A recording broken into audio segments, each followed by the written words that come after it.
we're going to go ahead and we're going to play Joust, but we're going to do something a little bit different. We're going to play it on the 2600, the 5200, and the 7800, just so that we can do a little bit of a comparison and see what the differences are. I suspect that there's going to be some differences here, obviously, with the look and feel. Let's just go ahead and start. This is the 2600 that we're going to go with first, and we'll see what it's like. Let's see. This is definitely me here, and oh, almost ate it. So I used to play this game all the time on the Atari 800, the 8-bit home computer. Lost it. But never on the consoles. My suspicion, my suspicion is that there's going to be some similarities on the 5200 to what I used to play. Oh my goodness. Look at that egg. Look at how that egg sort of defies gravity. It's kind of just floating up and up and up. That's a little unusual. Yeah, the versions that I'm used to playing, gravity actually does apply in the world of Joust. Ooh, not so much here on the 2600 apparently. Look, it just keeps going up. Let's see how long this goes. Up and up. It's a bit unusual, and then it turns into another opponent there. So I guess that's one major difference, is that gravity doesn't seem to be working too well on the Atari 2600. Let's get this guy. Let me grab that egg if I can. I gotta catch it. Gravity doesn't apply on the Atari 2600, it seems. Anyway, we'll keep moving on. So I didn't, pay too much attention to what actual difficulty level I'm playing on here, but I do notice that right away I've got the red guys and the white guys. There's a little bit of video flicker that I'm noticing, which is probably related to some of the memory constraints that exist on the Atari 2600. So, whoa. As far as how many sprites can appear per frame, I think there's a limitation there. It's pretty common to see that on the Pac Man on Atari 2600. So I think when you see too many sprites on, whoa, it's the egg wave. You see too many sprites on the screen on the 2600, you get a little bit of a flicker effect. I see a little bit of that going on when there's too many guys on the screen. So let's see if we can get a little bit of a look at that again. So I promise I used to actually be somewhat decent at this game. Look at that. Got him. Yeah, so you see a little bit of a flicker effect. It's not terrible, but it's kind of there. Oh, almost lost it. There we go. Yeah, the fact that the eggs sort of float makes it a little bit difficult. Oh, I think that's going to do it. That's going to do me in. I think I'm done. Do I have one more? Okay, I got one more. Alright, at least run away! Oh my gosh, that used to scare just the hell out of me. Oh, when I played this on the Atari 800. And it is no different on the 2600. I see that thing and I'm just out of there. Alright, let's go. Oh, terrible. Terrible way to end.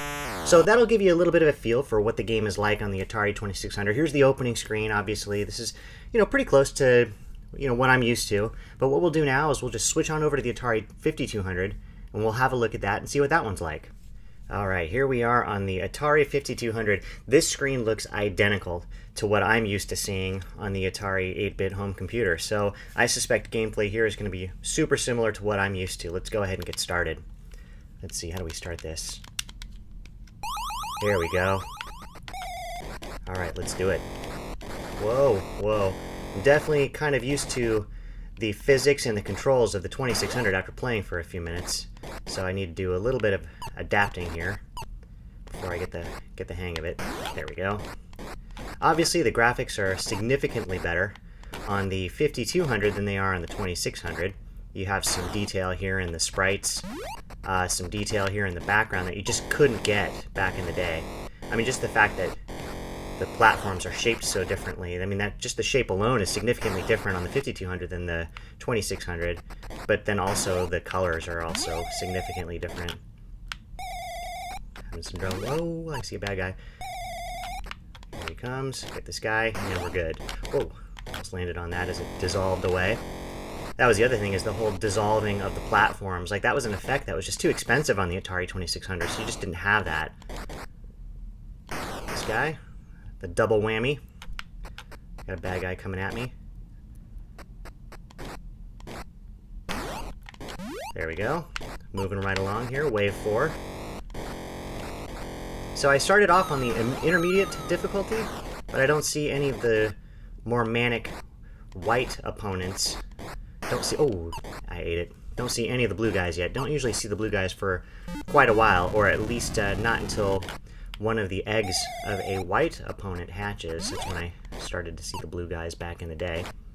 Alright, let's go ahead and take care of these guys. There's that guy. I see the hand coming out from the bottom of the screen there on the sides.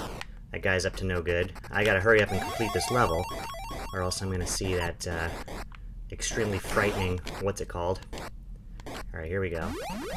Gotta scoop all these guys up, or else I'm in a bit of trouble. We're doing good here. Let me get up there to the top. Oh no, we're hatching. Oh no.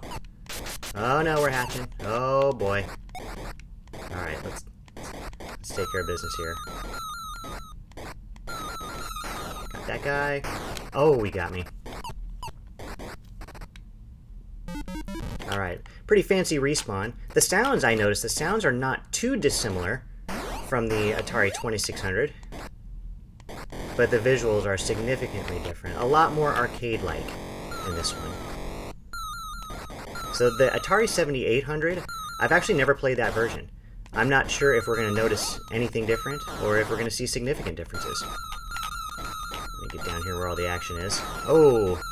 I should stay away from the action. Alright, let's go for it. There we go. Come on, fellas. Here we go. Him. Oh, look at that. See that hand coming after me? Not gonna happen. There we go. Here we go, doing good. So it feels a little slow when there's a whole lot of action on the screen. Not terribly noticeable, but just a little something I noticed. Not too bad. Whoa, oh no. Oh no, see that? This is usually the end for me. I cannot handle that. There's something about having that guy on the screen. It raises my blood pressure, makes me sweat. Yeah, I just can't handle it. I think this is going to be the end for me. Alright, let me respawn. Oh, look at that. Alright, so that's going to bring our Atari 5200 sample to... Oh, I thought it was going to bring it to a close, but no. I'm still going. Alright, let me just fly away from this guy, because he does scare just the hell out of me. Let's go down here. Oh, oh. Oh, he's changed direction. See that? I mean, I'm just really glad that this is a video where you don't have to see me, because that just scares the crap out of me. Alright, so my game is over, but that guy was on the screen. He scares just the bejesus out of me. So we'll move on to the Atari 7800 and see what that one looks like. Alright, so the opening screen doesn't look too terribly different. It does look different. Oh, wow, look at that. No, that's actually pretty darn different. Now, this is just the demo screen that I'm looking at, but the graphics look very much like the arcade. I mean, still different enough to make you realize that you're playing on a home console. But that looks pretty darn good. Let's play it. See what that's like. How do I play? Here we go. There we go. Let's do this. Oh yeah, this is definitely different. It feels different. It looks terrific. Whoa. Oh, let me get that egg. Oh yeah, this is surprisingly different. It looks really good. Get that guy. Scoop up that egg and I'm good. Alright, wave number 2. Let's do it. Yeah, so the opponents actually look very arcade-like. Of course, your own player looks very arcade-like. It's pretty good. That was the thing, is you had a limited color palette on some of the older 8-bit games, right? I mean, significantly so on the Atari 2600. Not quite as bad, not quite a limitation on the Atari 5200, but here, I mean, you'll notice that my sprite, my actual player, is more than just a yellow, all-around bird. I've got more than one color in my character. It looks very different. The sounds are a little bit different, but they're still pretty close. My ability to play well is, of course, significantly diminished, as you can plainly see. Like that little flame effect down there at the bottom as it burns away the platform, and that looks really good. And you had a similar effect like that on the Atari 5200, but that looks really good. Let myself respawn here, wait for some safety. Okay, got that guy. Let's see if I can actually get to another wave. I'm not playing too well here. Let's see what we can do. Oh. Get that. And I'm good. Now, here's one problem. You gotta wait for that guy to go away before the level restarts. Little problems like that. I used to see AI issues like that on the 8-bit home computer version, though, as well. Alright, let's see. Now I'm pretty much at a point where I just want to survive. I'm not feeling too good.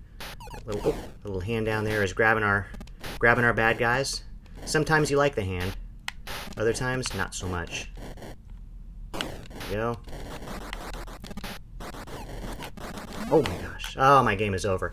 But I'm glad I was able to kind of see a lot of the differences between all the different versions. The 2600, the 5200, and the 7800 are what we looked at today. Significantly different, actually. Every single one looks significantly different. The gameplay, though, overall is pretty close to the same. The sounds are the same, are close. The visuals are very different, but the gameplay overall is very much the same. So they did a really good job on this game overall. But the visual differences are pretty significant. Anyway, that's going to bring it to a close for me today. Thank you so much for watching. If you like this video, please go ahead and like it. And if you'd like to know when more of these videos come out, please do subscribe. Thank you so much again, and I will see you all in the next video.